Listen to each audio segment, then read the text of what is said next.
All right, so we're going to move on here with chapter 14 and finish this up and look some more at what happens when your immune system is out of bounds or when it's not functioning properly, as in it doesn't have the cells that it needs. All right, so moving into type 2 hypersensitivities, these are going to be our antibody mediated. Particularly is going to be IgG and IgM, which can actually fix complement, which means they can trigger complement. Okay, and so this is going to be assisted by complement here. And complement can be triggered and it can cause the destruction of cells, so cytolysis and inflammation. Okay, definitely inflammation. And so we're going to have some categories here like transfusion reaction, all right, where the wrong blood type can actually cause fever, anemia.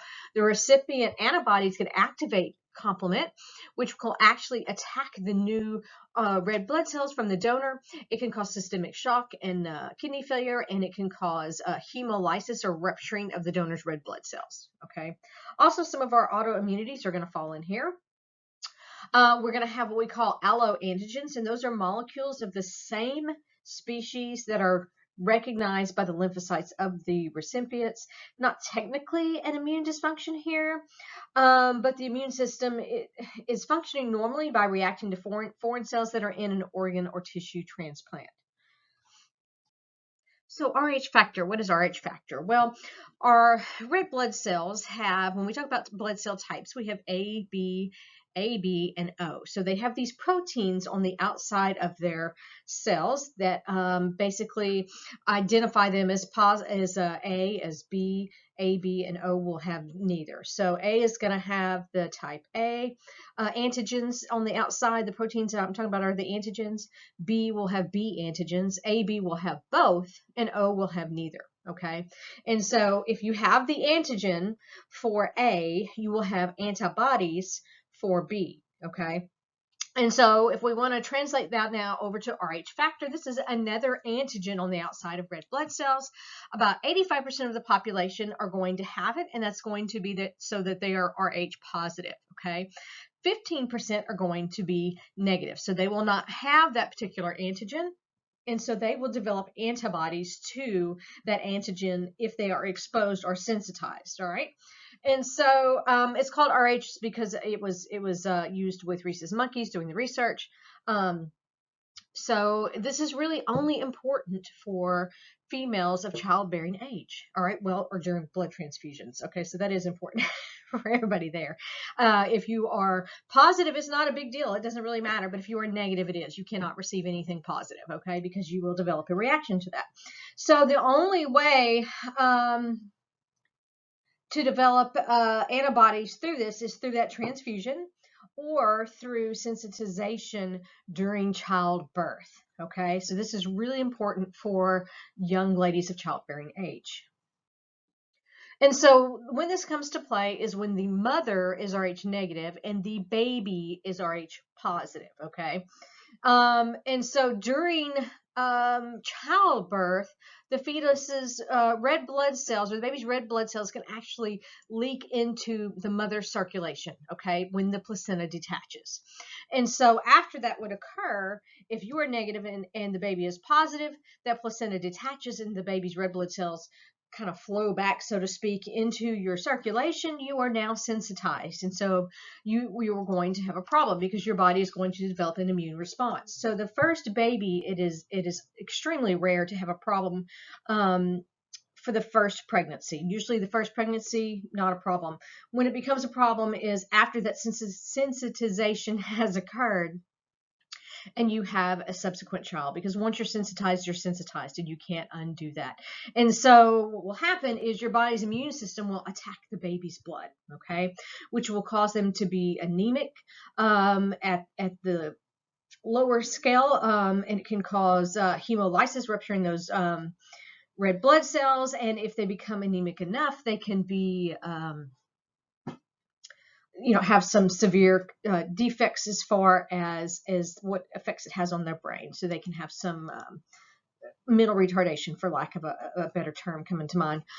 So like I said, usually this isn't a problem for the first child. It's the second child, second positive child. If it's a negative child, it's not going to be a problem. It can sometimes be fatal, and that condition is called erythroblastosis fetalis. All right, erythroblastosis fetalis. And so your maternal anti-Rh antibodies can actually cross the placenta in that subsequent pregnancy and cause antibody complement mediated cytolysis of the red blood cells. Okay. And so it can cause, like I said, that fatal hemolytic disease, erythroblastosis fetalis, severe anemia. It can cause jaundice.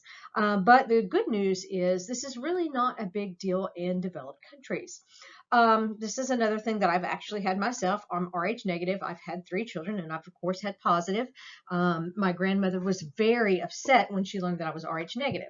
It's really not a big deal now. Back in her time, it was. She had a brother that was affected by this. He was born with some mental issues because, or delays, I guess I should say, because his mother was negative and he was positive, and her immune system attacked his. Okay, and so he was very, very anemic, which is a problem for a baby, especially if it goes on long term. But what they do now is you actually get a shot of what's called Ragom. It's a human immunoglobulin, and it is going to kind of counteract these effects. So somewhere around the 28th week, unless things have changed, and within 72 hours of delivery of a positive baby, you're going to get a shot of Ragom, of Rh antibodies, anti-Rh antibodies, okay?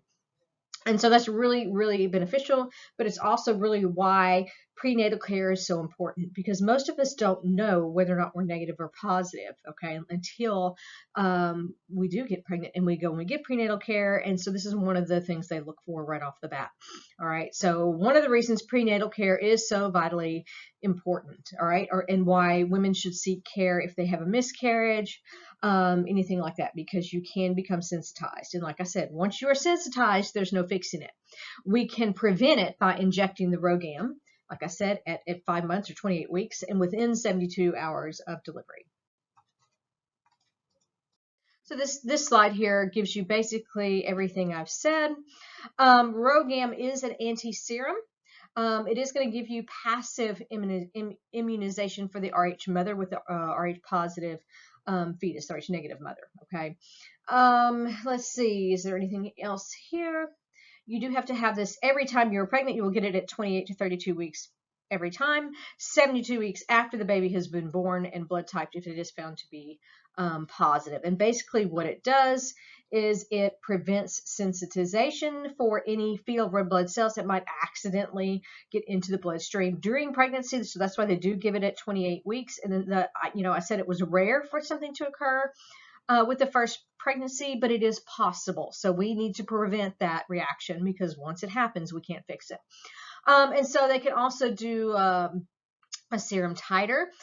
If you have had this, to run and check for titers and determine the highest dilution of, sorry, cut that last slide off a little bit. I was getting off topic. Anyway, so type 3 hypersensitivities. Now, this is that immune complex reaction. You can see that picture here. You're going to have IgG or IgM involved. You're going to have a complement protein and antibodies, okay? And they're going to all come together and form this type of complex, okay? And so large quantities of antibodies can be produced in response to exposure to a profuse amount of antigen, okay? And so this involves activation of complement. Like I said, IgG and IgM can fix complement.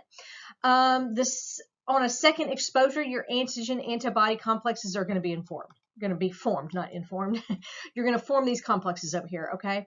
And these are going to recruit or call in the complement system and neutrophils that would normally actually eliminate these complexes. And so these complexes can be kind of free-floating for a while, but then they are deposited into tissues, like I said before, like your joints, where they cause problems, okay? They can also get into tubules in your nephrons, your kidneys, and that type of thing, okay? They can also be found in the basement membranes of some of your epithelial tissues. Those neutrophils that are called in can actually release lysosome granules that digest tissues and cause a destructive inflammatory type condition as well. All right, so we can have what we call Arthus reaction, which is a serum sickness, okay? And so this is associated with different types of passive immunization. It's kind of like anaphylaxis. So you do have sensitization. Look, I said it right there. You do have these preformed antibodies come into play, but the differences is it depends on different antibodies. So instead of IgE, it's going to be IgG, IgM, or IgA. You're going to need large doses of antigens, and the symptoms are more delayed, hours to days, okay?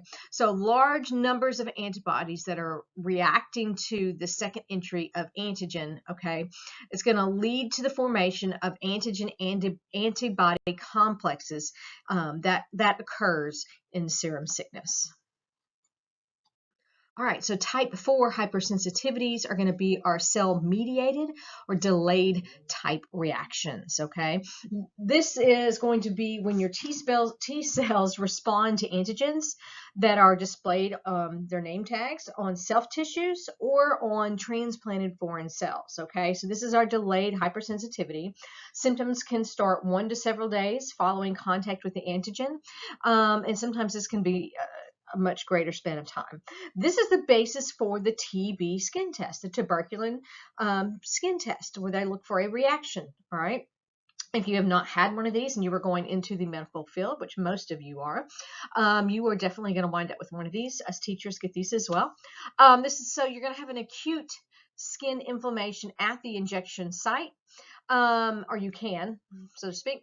And so they use the size of that reaction to determine if you have a TB infection. Everybody will usually have some type of reaction.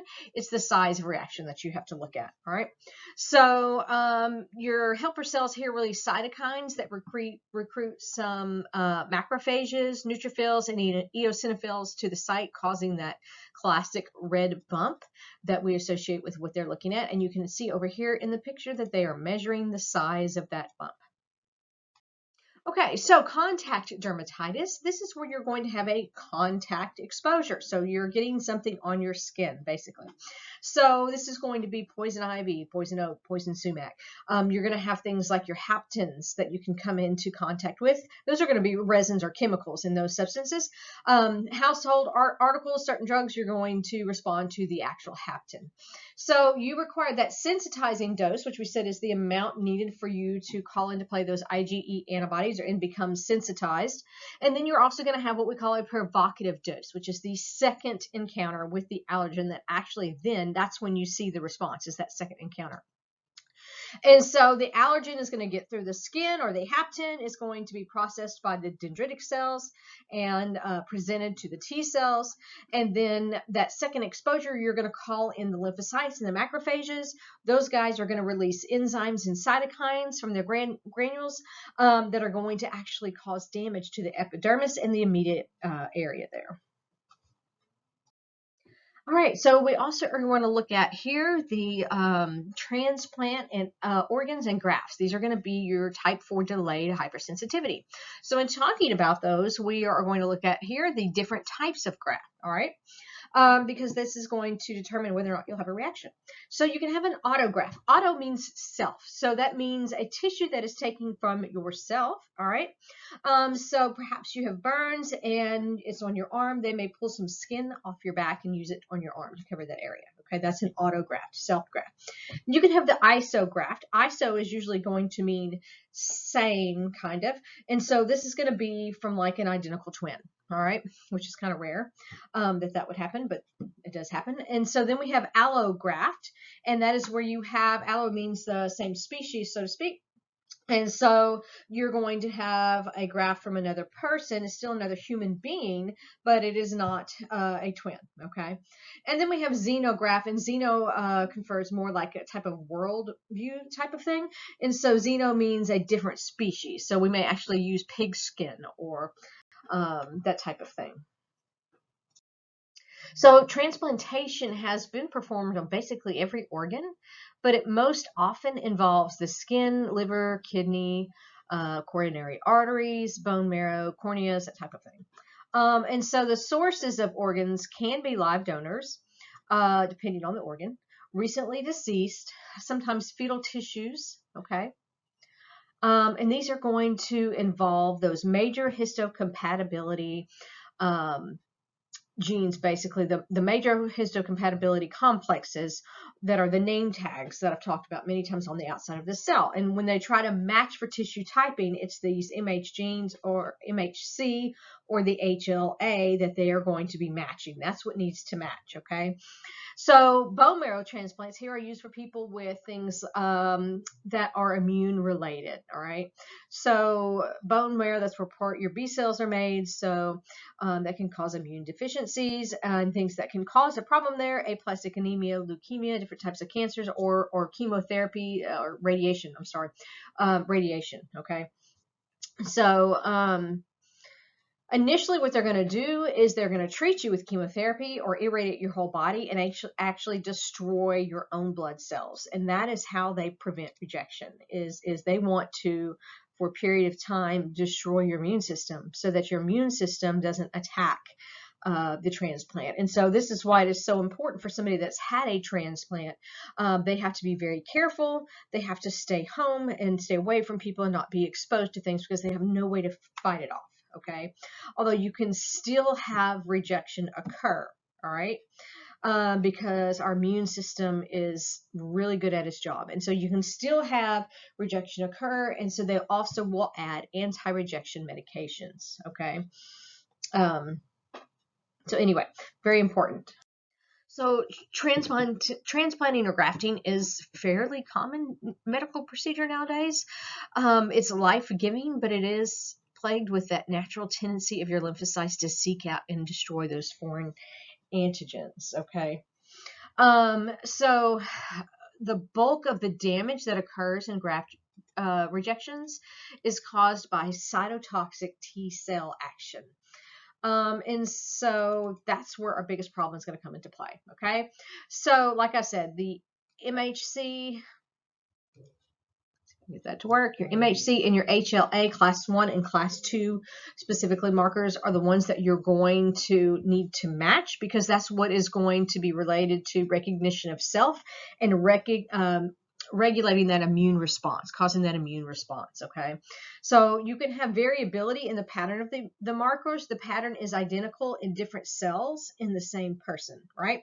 So you're going to see the most similarity with a sibling, okay? More similar to siblings than to parents because you've got genes from both, all right? But you can also see similarity in siblings. The further out you go, the less like it is you're going to be a match, okay? Same thing for tissue, all right? So rejection of the graft, like we said, involves those cytotoxic T cells. They are going to release interleukin as part of their mobilization, and the helper and the cytotoxic T cells can bind to the grafted tissue and secrete some more chemical messengers, and that rejection process can begin as early as 2 weeks from transplantation. Antibodies will form when the transplanted tissue actually are formed against the transplanted tissue and start to cause damage, destruction of the vascular supply, and eventually death of the graft, which is not a good thing. Okay, so over here you can see the host immunity developing against the graft, or the graft being a problem against the host. So here the host cytotoxic T cells and macrophages actually attack the grafted cells that have those foreign MHC markers. You can have a passenger lymphocyte, okay, in the grafted tissue, have donor MHC markers that can attack recipient cells that have different MHC ones. All right, so these are indigenous populations like bone marrow that are going to have things of these passenger lymphocytes that can actually create an immune response to the host themselves. Okay, so that's graft versus host. Lymphocytes, passenger, so to speak, lymphocytes in the bone marrow that can create the immune response instead of the host immune cells causing the reaction. All right, does that make sense? You can't really tell me if it doesn't. If not, I guess you can shoot me an email. One is the host is going to create immune responses against the new cells, and the other one, the new cells can actually release a problem that's going to cause release something that's going to cause a problem. Put it that way. Okay, sorry if it was a little off there. All right. This can occur from 100 to 300 days after the graft. All right. And so these people are always kind of having to sit around and wait and hope that they don't have this problem occur. So autoimmune disorders actually develop when you actually get a hypersensitivity to cells that are self, to cells that belong there. These can cluster in families, and even unaffected members can kind of develop autoantibodies for certain diseases. Autoantibodies are T cells that can actually mount an attack against the self-antigens, all right? This can be systemic all over the body, or it can involve several major organs. It can also be organ-specific to where it's just one particular organ. So it's certain genes in class 1 and 2 MHC compatibility there that actually can coincide with certain autoimmune diseases. And we still have so much to learn about autoimmune diseases. One thing that is really interesting of note, kind of a little off topic here, but not really so much so, is most autoimmune diseases, I can't remember if it's 60 or 70%, actually affect women, and we don't really know why more women get autoimmune disorders than men, okay? So some of the most common are going to be things like rheumatoid arthritis or ankylosing spondylosis, and these are people that actually have a certain HLA type B27. So there's actually markers that you can look for to see if you're susceptible to this, all right?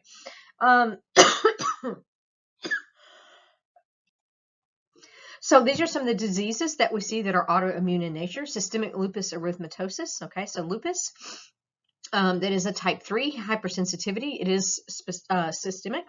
You'll have inflammation in organs. You'll have antibodies against both types of blood cells and your platelets, your clotting factors. Rheumatoid arthritis and ankylosing spondylitis. This can be type 2, 3, or 4. It is also systemic. And you will find this often in, like I said, in those joints, okay? And to get some of the other antibodies, we have Graves' disease, and that's going to target the thyroid specifically. Type 3 hypersensitivities, and basically your antibodies go and target the receptors on some of the hormones, or the hormone receptors on some of the cells for your thyroid, so not good. Myasthenia gravis, which affects your muscles, is a muscle weakness. This is type 3 as well. So the antibodies actually attack the acetylcholine receptors on the neuromuscular junction, and so your muscles are not able to function correctly. Type 1 diabetes. Okay, so that's juvenile onset diabetes, and this is the target organ here is going to be the pancreas. It's type 4. And so the T cells actually will go and attack the cells that make insulin. And then MS is the last example here. The target organ here is the myelin sheath that goes around nerve cells. And this can be type 2 or type 4. Your T cells and antibodies become sensitized and destroy the myelin sheath, which is kind of like if you have your phone cord and the wire is frayed and it interrupts and eventually stops working. That's kind of what I liken it to. It's like having that wire frayed. You can no longer transmit that electrical impulse. Some other things that we think are autoimmune in nature, or we know are, we just don't always know the exact mechanism. Psoriasis is autoimmune. That can be due to T cells. You can have a flare-up after a strep throat infection. Also, some of the pathology from rheumatic fever they think is autoimmune in nature. And like I said, there's so much we're still learning about autoimmune disorders. So here's a couple of our examples that are pretty common. Lupus here, which is systemic lupus erythematosus, all right? The name originated from the characteristic kind of butterfly rash. You can only see half of it here in this picture on the left. It's usually kind of covers both right here. You'll have this red and rash here. It kind of has the shape of a butterfly. It kind of drapes across the nose and the cheeks. And you will see that in most patients, but not all. And so you will develop autoantibodies against organs, tissues, intracellular materials. viral infection and loss of normal immune response suppression are suspected causes. Like I said, that's why I said they're often associated with viruses, but we don't fully understand the mechanisms that cause it.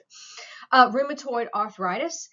This causes a very debilitating progressive damage to the joints. It's a little bit different than osteoarthritis, and sometimes it even affects the lungs, eyes, skin, and the nervous system. And so you get those autoantibodies forming those immune complexes, and those bind to the synovial membranes of your joints, and they're going to activate cytokines that are released by macrophages, and you have chronic inflammation, and that's going to cause scar tissue, and then just general wear and tear destruction, not general wear and tear, but extra destruction of the joints there. Okay. All right, so those that are affected the endocrine glands are going to be Graves' disease and our type 1 diabetes. In Graves' disease, the autoantibodies actually attach to receptors on the thyroid gland that release thyroxine, okay? And so abnormal stimulation of this is going to cause the overproduction of thyroid hormones, which can cause hyperthyroidism, which is where your thyroid is working too hard and releases too much substance. So that can be very hard on your body. Type 1 diabetes, this uses what we call molecular mimicry, where the molecules actually look similar. And so we think that causes the sensitization, and then the cytotoxic T cells will attack your insulin producing cells, and so you don't have insulin, and so of course that's where you're going to get your traditional symptoms from type 1 diabetes. So here in myasthenia gravis, all right, this is where we have a muscle weakness. The autoantibodies are actually going to bind to the receptors here for acetylcholine. Acetylcholine is a neurotransmitter that is vitally necessary for muscle stimulation and contraction to occur. It's released. This is a neuron cell. This is the synapse. It's being released from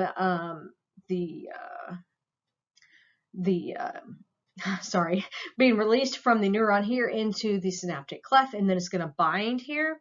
And so if the antibodies bind to those receptors, you're not able to cause that muscle contraction to occur. So you're going to lose complete loss of skeletal muscle function. That can become very problematic when we're talking about things like your diaphragm, your intercostal muscles that are important for breathing. Okay, you have to have muscles to breathe. So this is not a very good disease. This is not something you want to have. Current treatment, again, suppressing any treatment basically for an autoimmune disorder is to suppress the immune system. Okay, some drugs you can have that actually remove some of these autoantibodies from circulation, but it really depends on the disease. Those are kind of disease specific. This is a really good illustration here of what happens in multiple sclerosis, all right? So this is a normal nerve here. This is the axon here, okay? So this is the myelin sheath that goes around that, and it's insulative and protective in nature. And so I likened this to your cell phone cord, and you begin pulling that out of the wall, and what happens? Well, it begins to get loosened or frayed, or if you have an electric cord that the plastic wrapping gets a little frayed, that's an insulator, right? And so it begins to not be able to work very well. And so you get these interrupted transmissions, so to speak, and at some point it won't transmit at all, okay? And so this can be paralyzing. It does occur there at the neuromuscular junction, so your muscles are not getting the signals they need in order to work. All right. The T cells and autoantibodies are going to cause damage, which of course stops the ability of the neurons to send their electric signals. You get muscle weakness, tremors. Sometimes you can have difficulty in speech. Of course, it's going to be related to muscular issues. You can wake up and be blind, actually, vision issues. You can be completely paralyzed. All right. And so there is also some association or correlation that they have found between human herpes virus, but again, we don't fully understand that yet. Treatments here are going to include immunosuppressants, interferon beta, and that's going to help alleviate some of the symptoms. Monoclonal antibody therapy, which is going to be targeted towards some T cell antigens. And then I know there are also some lifestyle and dietary changes that they have found can actually be very beneficial. All right, so now we're going to look at immunodeficiencies, which is kind of the opposite sort of what we've been talking about, okay? So where we had a hyperreaction with some immune disorders, this is where we have a lack of or a decrease and a weakened immune response, okay? And so this can cause recurrent overwhelming infections, especially with opportunistic pathogens. This can have not consequences, but two things can cause this, all right? A primary disease, this is going to be congenital, which means you are born with something lacking here, usually going to be a genetic disease, or this can be secondary, which can be caused by something acquired after birth, a type of cancer of the immune system, HIV, that type of thing. All right, so and occasionally an individual is born with or develops that weakened immune response. So the predominant consequence of an immunodeficiency is those recurrent, overwhelming infections, okay? Especially, like I said, the opportunistic pathogens there. Present at birth, this is congenital. We have our B cell defects, which means you have a lack or anemia of B cells or antibodies, all right? So you can have A gamma globulinemia, all right? So A means without, so that means without gamma globulins. Hypo gamma globulinemia, which is low gamma globulins, or you can be missing particular gamma globulins, so selective immunoglobulin deficiencies. You can have T cell defects where you have either partially, well, actually, all classes of your T cells in this example here are missing, which would be thymic aplasia, which is also known as DiGeorge syndrome. You can have a combination of B cell and T cell defects, and this is usually caused by a lack or some type of abnormality found in the lymphoid stem cells, all right? And this is where you have something like SCID, which is the severe combined immunodeficiency disease, which is what the boy in the bubble had. You can also have a deficiency of adenosine deaminase, and then you can also have problems with complement, where you're lacking one of those C proteins in your complement, or you can inherit angioedema due to things like rheumatoid diseases. Secondary immune deficiencies are also called acquired, and these can be caused by natural or artificial agents, often due to an inherited abnormality. In some diseases, the lymphocytes can be absent or present at low levels. In other diseases, the lymphocytes are present, but they don't function properly. So they're there, they just don't work right. You can lack either B cells, T cells, or both, as I already said.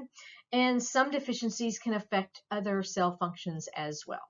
So natural causes of this are things like AIDS, acquired immune deficiency syndrome, cancers, even nutritional deficiencies, stress, pregnancy, getting older. You could also occur this artificially by an immunosuppressive agents like undergoing irradiation for cancer, very severe burns, steroids, which cortisones, all right, so long-term steroids, other immunosuppressive drugs, and by losing your spleen. So here we have some different types of severe combined immunodeficiency that affect the lymphoid stem cells. So those are the precursor cells. So in the top here, we have DiGeorge syndrome. And so a breakdown occurs between the pre-T cell or the precursor T cell and the thymus. So something goes wrong between these two paths here. In adenosine deaminase deficiency, the breakdown occurs between the T cell and the cell-mediated immunity, which results in frequent fungal, protozoal, even viral infections, all right? And so if we're looking at congenital sources here, this is congenital A-gamma globulinemia, okay? The breakdown occurs between the precursor B cells and the bone marrow itself. And so in hypogammaglobulinemia, okay, this is immunoglobulin or 88 deficiencies. The breakdown occurs resulting in a lack of B regulatory cells, and you can see some recurrent bacterial infections occur here.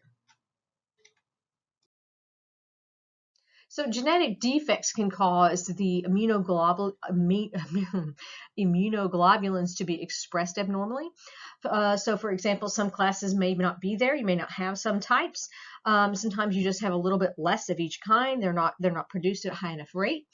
Remember, gamma globulinemia is the absence, A means without, of gamma globulin, which is a component of the serum that contains the immunoglobulins, all right? So it's rare to be completely without them, 100%, and so that's why it's usually called hypogammaglobulinemia, which is low. Hypo means below, so abnormally low levels of gamma globulins, all right? And so here in the genetic defects, you're going to have a particular class of immunoglobulin that is not expressed, okay? So the most common is going to be IgA deficiency, okay? That's the most prevalent. Individuals have normal quantities of B cells and other immunoglobulins. They just lack protection because of that IgA not being there. They lack protection against local microbe invasion in your mucous membranes, all right? And so they'll get recurrent respiratory and GI infections, okay?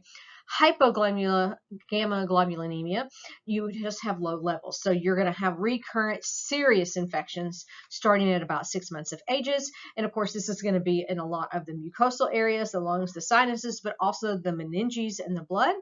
And so now what they do to treat it is they work with your passive immunity and immune serum globulin, and then they also keep them on antibiotics long term. Okay, so T cells are critical to immune defenses because they are really important, right? They're critical. So a genetic issue in a T cell development can cause many different diseases. You know, we've got our T helper cells and we've got 12, 15, we've got so many different classes of T cells, all right? So we can really have problems with things like opportunistic infections, even cancers, all right? Problems with T cells are more problematic because of the role of those helper T cells in the immune system. They're assistive to the B cells. They're just really important. So the worst T cell deficiencies are going to be caused by a lack of an improperly developed thymus. This is where we have the thymic aplasia, meaning without a thymus, or that is also called DiGeorge syndrome. So this one makes you very susceptible to persistent type infections, okay? Things like fungi, protozoal viruses, opportunistic pathogens there. Vaccinations often that have attenuated microbes can be dangerous for them and fatal for them because they are not able to develop the appropriate response to develop immunity, okay? And so they can be a little overwhelming to them. And this is one of the reasons why herd immunity is so important, because herd immunity protects these individuals, okay? These guys don't have enough antibodies, and so they're not able to take a vaccination and put it to work, so to speak. And so if everyone else is vaccinated, then there's no one to catch it from. And so it's protective of these vulnerable populations in society. So if you really want to protect someone else, the way to do that is to get your vaccinations and have your children get their vaccinations. It doesn't just protect them, it protects those that are so vulnerable in our populations. So the most serious and dire lethal form of immunodeficiency disease is going to be SCID, severe combined immunodeficiency. They have dysfunction in both lymphocyte systems because they have they just have no adaptive immunity at all. All right, so this requires the most rigorous aseptic techniques to protect them from opportunistic infections. This is going to be due to a genetic defect in the development of both T cells and B cells. They really just have pretty much no immune system. This picture is actually a picture of David Vetter. He was born in 1971, and I really clearly remember this growing up. Might be aging me a little bit there. He was known as the bubble boy, and so he lived in this little bubble because he had no immune system, and so they had to protect him. And this is the only way at the time they knew how to do that. And so he lived in this little sterile plastic bubble for his whole life. Can you imagine how difficult that would be? So the only serious option for long-term survival is total replacement or correction of the lymphoid cells. So infants can have a fetal liver or stem cell graft. This is an X-linked genetic disease. or some of them are, and so some of them can be treated with gene therapy, so they can actually insert the normal genes and replace the defective genes. Okay. Secondary immunodeficiency diseases can be caused by radiation and chemotherapy, certain metabolic diseases, or infection.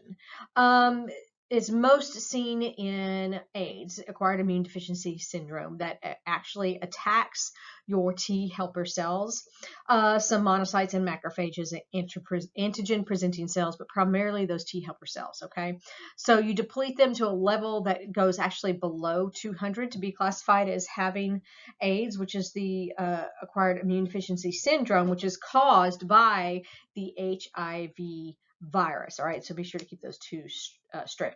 And so this would allow these people to have some huge immune response impairment.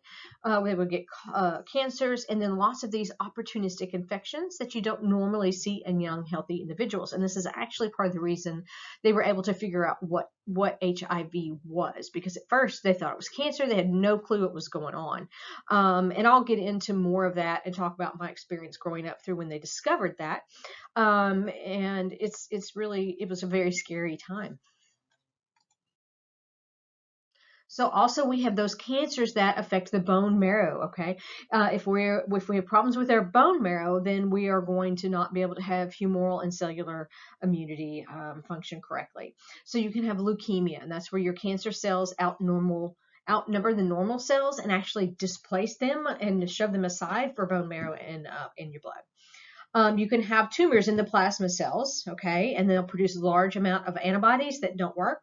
And you can have tumors in the thymus, which will cause a depletion of your T cells, okay, so deficiency of T cells. So that can be a big problem for us, but we also can use suppression of the immune system, as we've discussed before, to help prevent things like graft rejection, okay? It is a problem because they can also be more susceptible to get sick, but we do use this to our benefit, okay? Things like radiation, anti-cancer drugs, these can damage the bone marrow and body cells. So it can be used for good or bad, so to speak, and sometimes it just has a bad side effect to it. All right, so last little slide here. AIDS is an infection-induced immunodeficiency. Affects what? A, T helper cells. B, antigen-presenting cells. C, red blood cells. Is it both A and B or both B and C? All right, if you said D, both A and B, you are correct.